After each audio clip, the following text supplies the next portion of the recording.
Right. Removing the trees and stuff. Right. They did the clearing of trees where that storm sewer line came through, but they did not have anything to do with the demolition of buildings. No, so the lights are on and they're off. What is that a problem or? There was a short, and 5 of the lights on the west side of the road did go out, but that problem's been rectified. They've been on. You'll notice that there's 5 lights that are south of Barishell. Those have not even been energized yet. That's another service point for those. And we have had a request from Mr. Acra to try to get those turned on. We talked to the subcontractor that is doing that work and to do a temporary drop of $16,000 for power. So we opted not to do that at this point in time.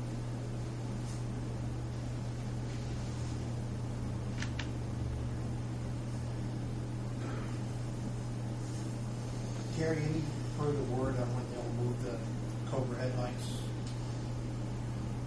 We can ask them to. Duke had originally said that they would like to remove all the Cobra headlights at the same time. But we've also heard that over the winter they're kind of slow. We could probably get the Cobra heads removed north of Barishell removed. I can bring that up at our utility coordination meeting. Well, because I thought that was the hold up on moving the other utility lines up on the pole, because Duke has that. Correct. That energy. They've got the energy zone, and we'd still like to try to get those moved up higher. But when Duke said that they would remove those Cobra heads for us, there's 13 of them, and they wanted to do it for the entire length of the project at one time instead of going out there for several trips. But we could probably get the north half done based on a conversation. But again, I kind of wanted to see that the lights that were shorted were working before we took it all down. But we certainly don't want to take down the south part of the project until it's lit with the other street lights. Well, if you pursue that, I appreciate it. I will do it. Any other questions? But then all the other utilities may wait until all the Cobra heads are down before they move it all. So We'll just do one more obstacle out of the way, and it's not part of it. yes.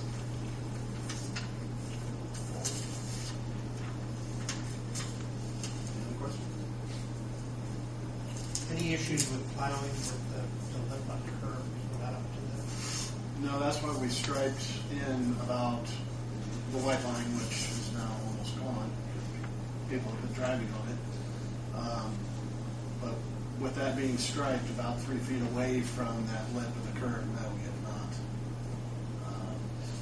experienced any problem with snow plows because they're not getting out that far.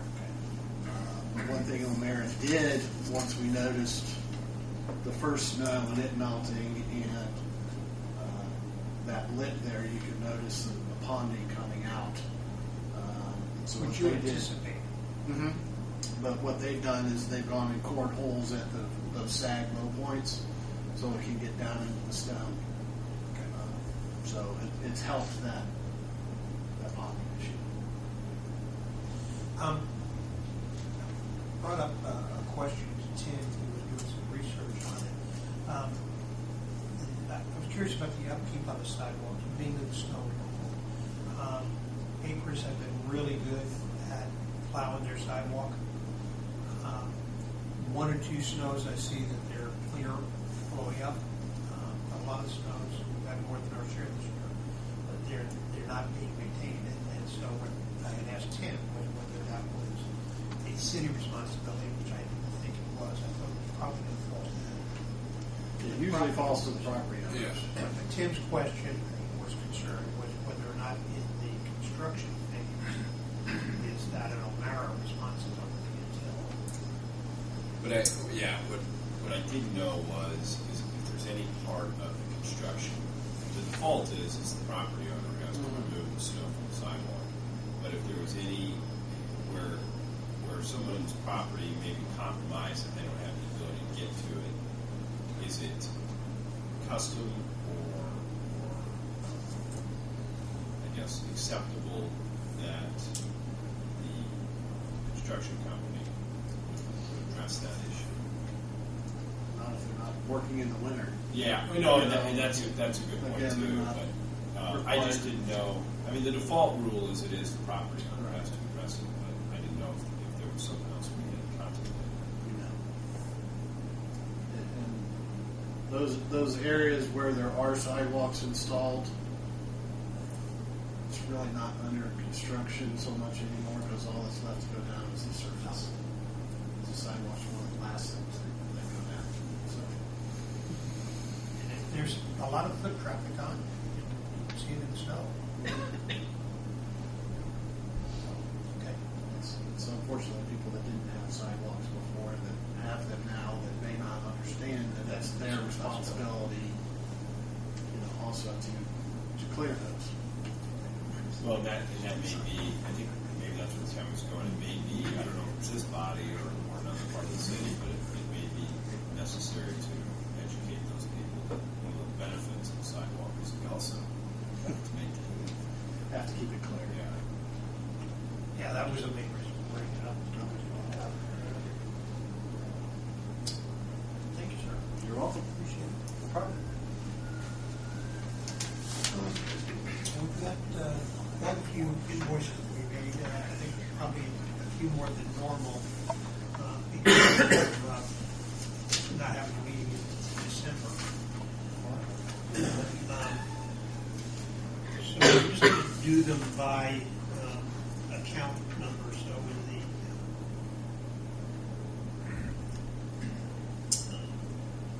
our TIF fund number 802, there's 4 invoices to be paid in there.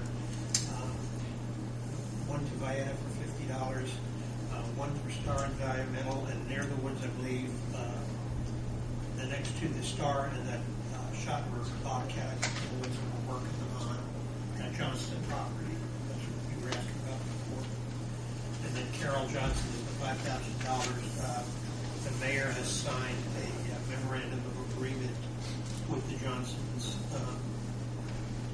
to give us that right away to that property, taking down the greenhouses, et cetera, et cetera. So I believe that's what those 4 invoices there. The Star Environmental was for some asbestos that was in the building.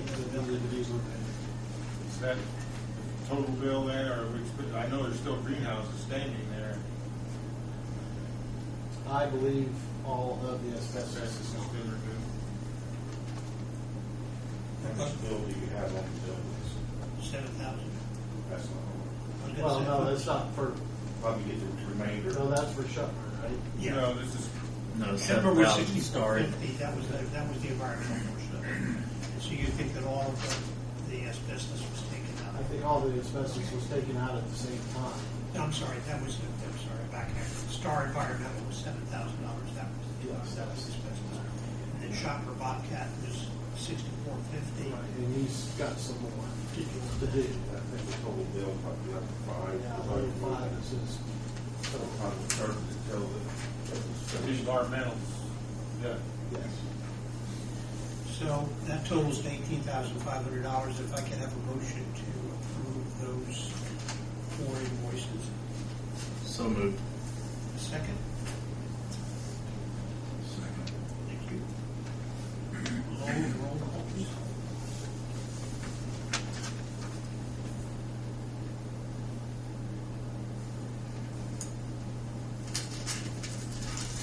Ken Norton. Yes. John Smallberg. Yes. Doug Fry. Yes. Paul Redlick, yes. Darrell Foley. Yes. And then out of our redevelopment commission fund number 803, we've received a couple of reimbursements back from NDOT, total of about 55,000 and change, 55,400. So, but we have some invoices to pay out of that. Total of 8 of them. One is Barnes and Thornburg for $9,031. pump off for $3,500. Tim had made the call on that. Of course, we had to do that last time, and that is their annual fee. R.W. Armstrong, there's two of them in there, invoice number 14 and 15 for $19,513 and $16,393. And then there were some others that came in after June had started this. There's one for Corey Law Firm of $965 for their services for the last quarter. And again, we're going to submit that in December. Who's that? Who's that? Corey.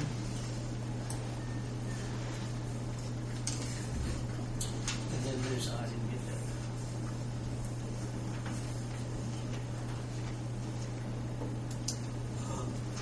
Three more invoices after that, one for the city of Greensburg, Greensburg Municipal Sewer, and Greensburg Municipal Water, each for $12,262.15 or 16 cents, and that was to pay Gary's salary. Gary and I talked before the meeting that we're going to try to believe that's reimbursable. It is a reimbursable item according to NDOT, but they've got a pool of money that's been allocated for the project, and that includes any change orders that happen over the course of the project. And in order to submit that invoice to them as one of your bills for reimbursement, we have to get a new DES number through NDOT.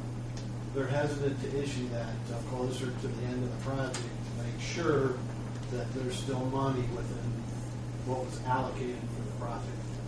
If the project goes over what they've got allocated, the Redevelopment Commission is still responsible for that money to pay above and beyond the pot that they have set aside.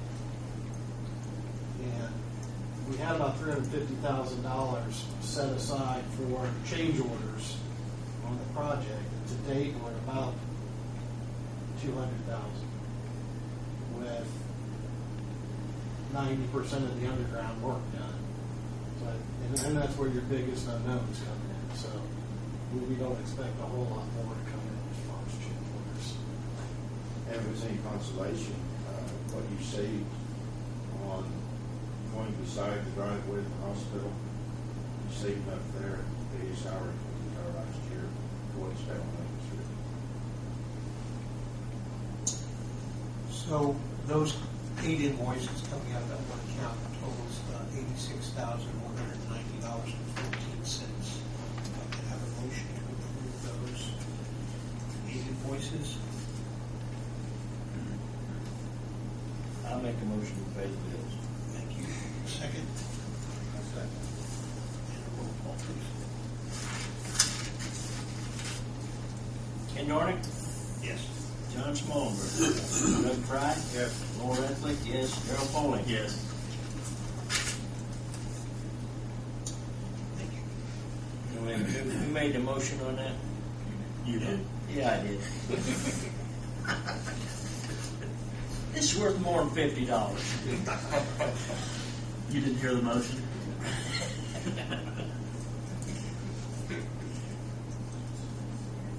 You know, Vieta doesn't whine about it either, guys. No, she's getting paid for it.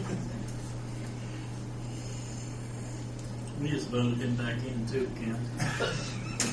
Yeah, I can decline. Okay. We're down to old and new business. One of the issues, one of the items that we need to cover tonight is our annual report. We started doing that last year. Vieta has put together an annual report for us again this year. Basically, it's just a compilation of our minutes from this past year, plus the financials that she had gotten from June. I've looked this over, and so I would like to do that to the mayor. Yes, sir.